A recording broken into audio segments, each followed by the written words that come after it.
Will the Giants draft another lineman in the first round? Defensive lineman?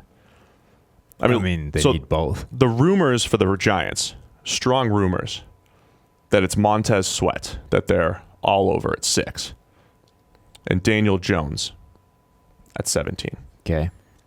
Now, for whatever it's worth, I mean, last year at this time, Browns fans were like, just draft Saquon Barkley and take any quarterback at 4. Who cares? Which is just the most asinine line of thought ever.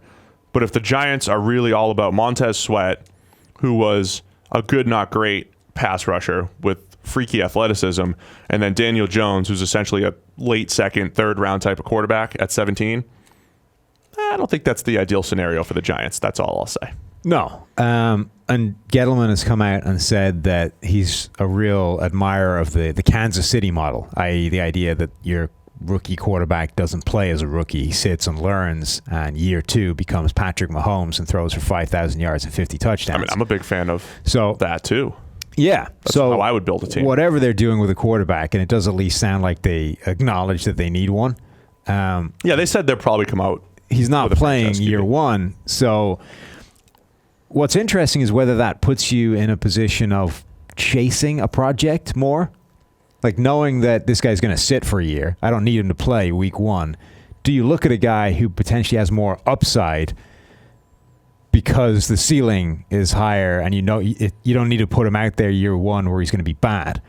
Or do you take the guy who's just better right now because he'll probably be better in a year's time as well? Well, now, we think we know the answer to that, which is you take the better guy because he has more upside because he's better. The Giants in this position are probably going to take 6'5" Daniel Jones. I mean, I honestly don't know what the answer is because I don't think collectively any of us know what the impact of sitting for a year is because there's not a clean. There's no sample size of that, right? We're dealing with like random outliers either direction here and there. So there's no way of quantifying. If I can take a quarterback, is it better to sit him for a year or is it better to throw him in there week 1? Which is better? Nobody has any idea. Carson Palmer, Aaron Rodgers, I mean, Tom Brady sat, but the guys that were drafted to sit, that they were drafted to sit. Carson Palmer, Aaron Rodgers. Did Culpepper? I think Culpepper sat for a year, back in '99. Right? Dante Culpepper, Patrick Mahomes. These guys were essentially drafted to sit, and they had success. Now, did they have success because they sat or because they just happened to be good quarterbacks? So then you've got a group of guys that were drafted to sit but didn't. So Blake Bortles was drafted to sit, got thrown in like week 4 3. weeks. Right. 3 weeks, whatever it was. Jared Goff, week 10, was in. There's a bunch of those guys that were in theory drafted to sit and never made it that far. Yeah. I don't mind the patience of letting a guy sit. I don't mind doing it, but it just, and even those have gone history, either nobody has it. But even those have gone either way, right? Like Blake Bortles came in, was drafted to sit, thrown in right away, went bad, good, bad. Yeah. Baker Mayfield was drafted to sit. He was sitting behind Tyrod Taylor. Lasted 3 weeks, came in, had like rookie records. Right. So there's just no way of knowing. So I don't. Well, it comes down to probably finding the better quarterback with the best track record. But there's a lot of things. College. There's a lot of these things where I think the analytics and all the data and basically everything points in one direction, says this is the right move, this is the wrong move. You're an idiot if you do this, right? Yep. This is one of those ones where I don't know that there is a definitive right answer yet. I would suggest the chances are higher if you're taking the better guy right now that he will be the better guy in a year's time. But I can see the case for taking a guy that you think has better upside because you have a year to develop him. So Patrick Mahomes is probably a good example, right? Patrick Mahomes coming out, I think there's a lot of revisionist history going on about Patrick Mahomes right now because the special plays he made in college were spectacular. He's doing the same thing now. So you look at him and say, well, you're an idiot if you didn't have him as your number 1 quarterback. He was amazing. Sure. Having said that, he also did almost everything outside of the structure of the offense. And who the hell knows how that was going to translate to within a structure of an offense. And also, who knows how much sitting behind Alex Smith for a year aided that process. Those are all unknown quantities that I think people are attributing a specific value to right now and acting like if you didn't know it a year and a half ago, you were dumb. But Patrick Mahomes is a perfect example of a guy whose upside was insane.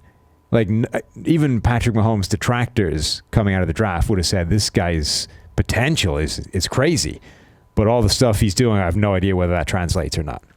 So Patrick Mahomes is like your ideal scenario. Sits, realizes this potential, eradicates the stuff that was concerning, and you've got an MVP caliber quarterback. He was also at a higher level of play. I mean, he's not Daniel Jones. Never said he was. I'm just trying to explain this to people who might be thinking that any quarterback that has a pretty good arm is the guy with upside. Mahomes was a 90-plus PFF grade guy. George and Eric have run some very interesting numbers using our advanced ball location data and essentially said, okay, what is the expectation that these passes are completed based off the accuracy data and across, the league. Mm-hmm. And going back, using all of our data back to the 2015 season, so the 2016 NFL draft class, the top three as far as hitting throws above expectations down the field, right? Baker Mayfield, Kyler Murray, Patrick Mahomes. Those are the three guys. So I think there was information there. And this is what I've always said about PFF data. I think there's information there that's beyond just the grade. This guy was a 90, this guy was a 92, this guy was an 88, and you don't just stack them that way. There's information there that is most important for translating to the next level, and we're finding more and more of it as we go. That was one of those things. So I don't know if it's complete revisionist history. A lot of people did love Patrick Mahomes coming out. When we put our board together, we were very close between Trubisky, Mahomes, and Deshaun Watson. Many people internally, including Zach and others, wanted Mahomes as our number one quarterback. We ended up putting Trubisky as our number one quarterback, but the narrative on all three was you put them in the right situation, they can succeed. Mahomes went to the best situation out of all of them. I think Watson went to the second best situation out of all of them, going to the Houston Texans. Trubisky went to a situation in Chicago, which looks like it was pretty good based off how Dowell Loggins and the offensive coordinator ran the offense the previous year, and then Trubisky's rookie year, it was terrible. And now he's in a great situation. So I think you're seeing success from all three quarterbacks, in part because they all went to really good situations, much like Carson Wentz went to a great situation with the Philadelphia Eagles, and Jared Goff got thrust into a nice situation with the Rams. Eventually.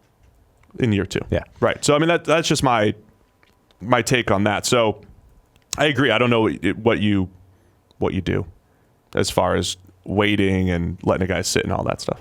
Yeah. I mean, I guess for the Giants, my point would be you've got to assume, the current line of thinking is that Kyler Murray is going number one, right? So the Giants aren't in the Kyler Murray sweepstakes, which means...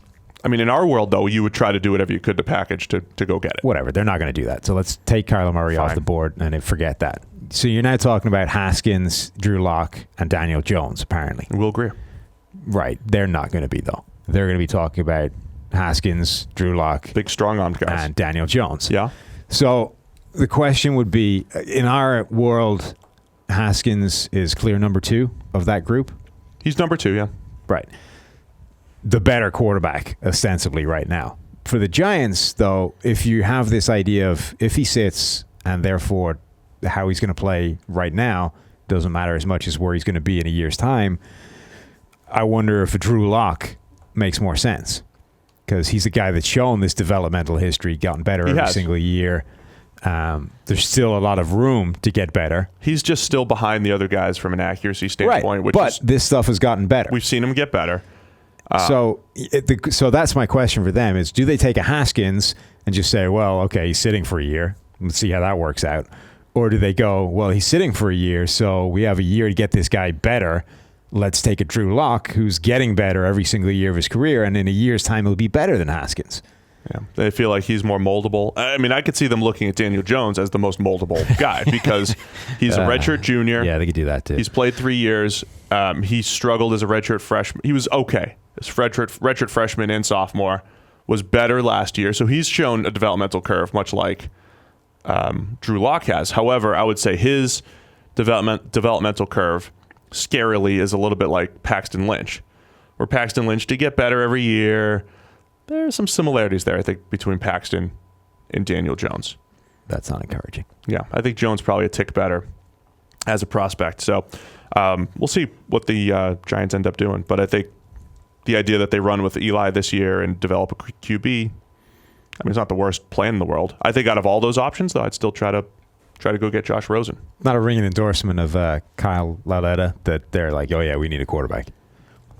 Well, yeah, I mean, he was a 4th rounder last year. Right. Even though we liked him, we saw a lot of good things. I mean, he didn't look great. But clearly, I mean, it's just, of all the things to come out of the Gettleman media tour, I mean, you can basically throw a nail in the coffin of But if you're Lauletta's. looking for a QB, like Kyle Lauletta is not going to keep me from looking for the next one. Just like last year at this time, people are like, oh, we'll find out how much they love Davis Webb. It's like, but he would if Davis he was Webb shouldn't be keeping them from looking at Sam Darnold. They would if they were good, though. I mean, if you had Russell Wilson, he was your 4th round quarterback. If you knew, but you... Right. Yeah, but he would keep you from it because you'd be immediately evident that he's not a 4th round quarterback. No, I agree.